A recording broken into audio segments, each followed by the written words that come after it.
Have you ever wondered what really makes kids tick? What helps them become happy, resilient, and confident people?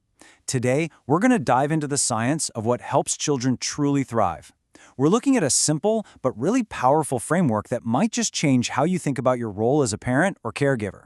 So, let's start with something super basic, an observation that I'm sure every single one of you has made, whether you're a parent, a teacher, or you've just been to a park recently. You know the scene, right? One kid is just fearlessly scrambling up the slide, laughing, ready to explore everything. But then another child is kind of hanging back by their parent's leg, looking anxious and unsure. What's the deal with that? What explains these huge differences? Well, the research we're digging into today has a really compelling answer. To get to that answer, we're going to use a tool from psychology called self-determination theory, or SDT for short. It's this hugely important idea that gives us a lens to see what all humans, and especially kids, need to really flourish. Think about it like this. You already know our bodies need physical nutrients, vitamins, protein, all that stuff, to grow up strong and healthy. Well, SDT says our minds need their own kind of fuel, a specific set of psychological nutrients for healthy development. And it turns out there are 3 of them. Okay, so the first nutrient is autonomy. Now hold on. This isn't about just being independent or letting a kid do whatever they want. It's about a feeling on the inside, that sense that you're the one steering your own ship, that your choices are your own, not because someone is forcing you. Second, we have competence. You know that amazing feeling of, I got this, when you finally learn how to ride a bike or solve a tough problem? That's competence. It's this deep need we all have to feel like we're effective and capable of handling the challenges life throws our way. And the third nutrient is relatedness. This one is fundamental. It's the need to feel connected, to belong, to know that the important people in your life have your back and truly care about you. It's all about having secure, warm relationships. All right, so we have these 3 core needs: autonomy, competence, and relatedness. Simple enough, right? Well, here's where it gets really interesting, because parenting connects directly to all of them. In fact, every single day, every interaction kind of pushes a child down one of 2 very, very different paths. Think about it. In all those little moments throughout the day, parents and caregivers can either help satisfy these needs, which fuels healthy growth, or they can frustrate them, which leads to some real struggles. And notice that word frustrate. It's not just about a lack of support. It's about actively undermining or blocking that need. This model here is like a map of how it all works. Take a look. On the left, you see the kinds of parenting behaviors that support a child's needs.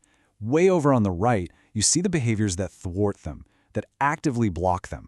So, for example, if you take your child's perspective, you're supporting their need for autonomy.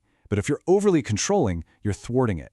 And you can just follow that line from the action to whether the need gets satisfied or frustrated in the middle, and then all the way to the outcomes on the end. And man, do those paths lead to different places. And yeah, they lead to dramatically different destinations. When these needs are satisfied, you get things like well-being, resilience, and a genuine love of learning.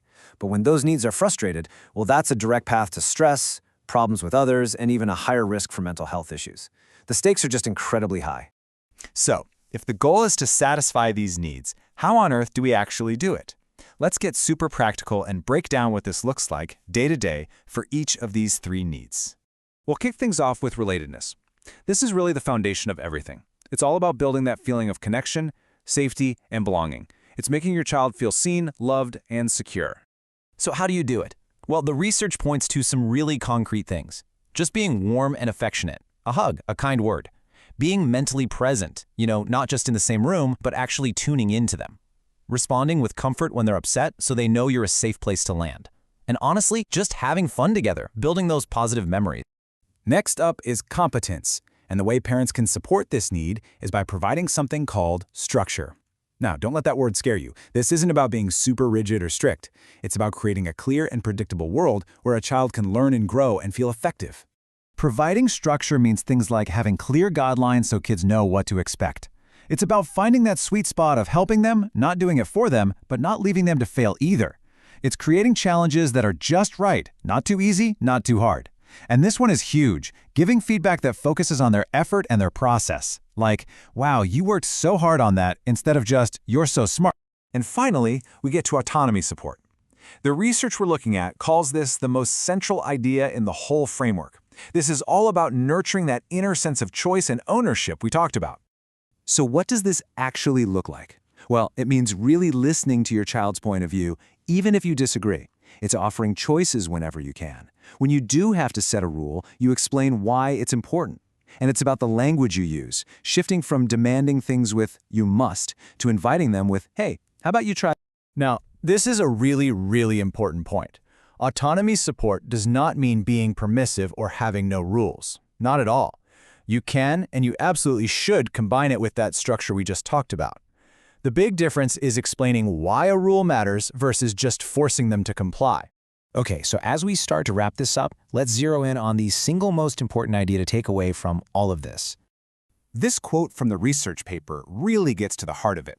The big idea here is that no matter what culture you're from, no matter what your personality is like, the consequences of having your needs met versus having them blocked are the same for everyone. This is just a basic part of being human.